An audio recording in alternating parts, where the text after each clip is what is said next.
सुप्रभात। जय श्री कृष्ण।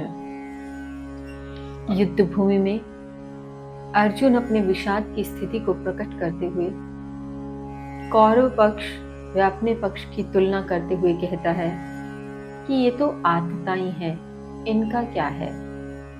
इनके लिए तो किसी भी मित्र से द्वेष करना, किसी से विद्रोह करना, किसी का विरोध करना, युद्ध करना, यहाँ तक कि किसी को मार डालना कोई बड़ी बात नहीं है। और ना ही ये लोग इस प्रकार की किसी कृत्य में किसी प्रकार का दोषारोपण देखते हैं।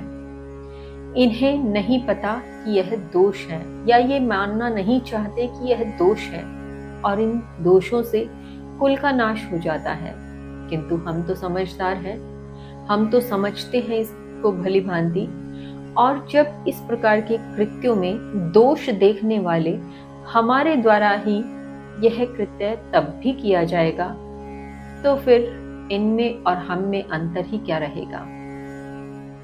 तो वे कृष्ण से पूछते हैं कि कृष्ण, जब इस प्रकार के दोष हम देख सकते हैं, तो हमारे द्वारा देखे जाने के पश्चात क्या इन्हें बंद नहीं करना चाहिए।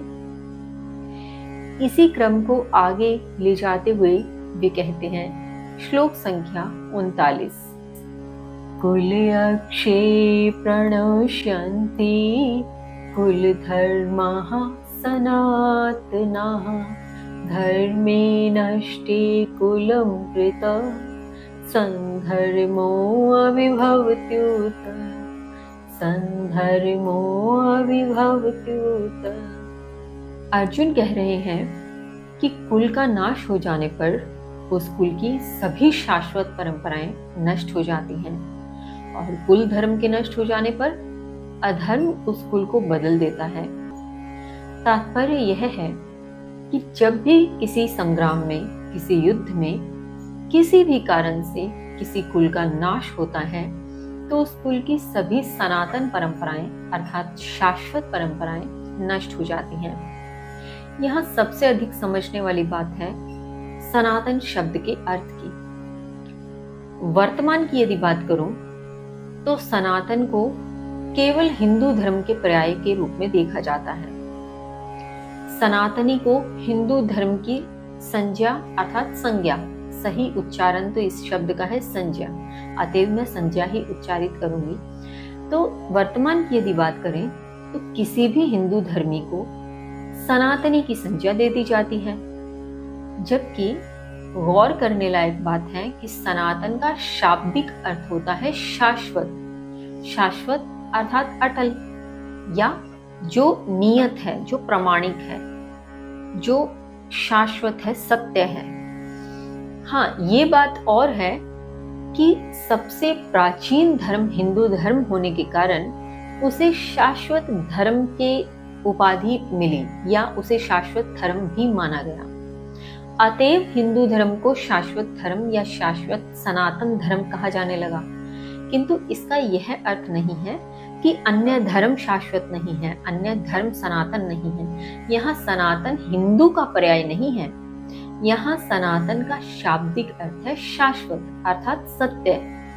तो इस आधार पर अर्जुन कह रहे हैं कि जब एक कुल का नाश होता है तो उसकी सभी शाश्वत परंपराएं, वो चाहे फिर किसी भी धर्म के कुल का नाश हो, तो उस धर्म के कुल की सभी शाश्वत परंपराएं अर्थात जो प्राचीन समय से चली आ रही हैं, जो शाश्वत थी, प्राचीन थी, सनातन थी, वो सभी परंपराएं नष्ट हो जाती हैं।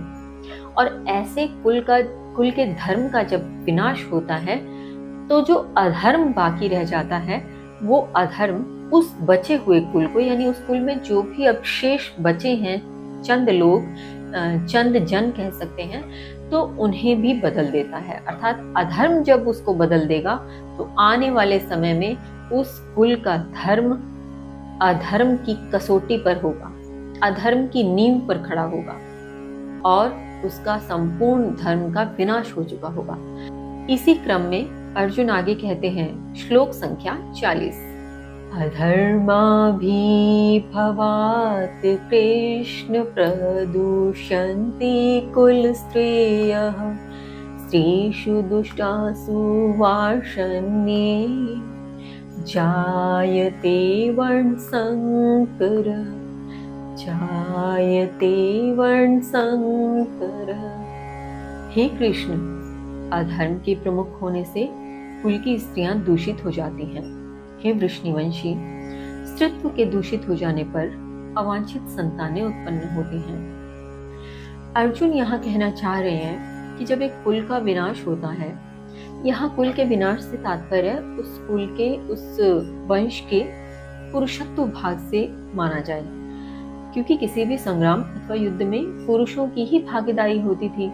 तो कुल के विनाश से तात्पर्य यहाँ यह है कि उस कुल के अधिकांश पुरुषों का खात्मा हो चुका है, या उस कुल के अधिकांश पुरुष मृत्यु को प्राप्त हो चुके हैं। अब शेष स्त्रियां रही उस कुल में, स्त्रियां या बच्चे।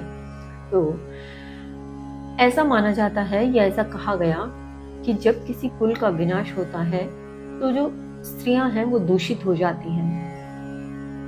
अब यहाँ कुछ टीका टिप्पणियों की बात करें, कुछ व्याख्याओं की बात करें, तो एक पक्ष ये कहता है कि कुल का विनाश हो जाने पर जब एक स्त्री के ऊपर से अंकुश अर्थात अनुशासन रूपी जो पुरुष का अधिकार था वो समाप्त हो जाता है, तो वह स्वतंत्र प्रभार से कार्य करने लगती है, जिससे वह दूषित हो जाती है, उसे कोई रोकने वाला नहीं होता। मान सकते हैं ये एक पक्ष ठीक हो कि जो स्त्रियों को स्वयं पर अंकुश लगता है, तो ऐसा अंकुश समाप्त हो जाने के पश्चात निश्चित ही वे अपने मन का करेंगे।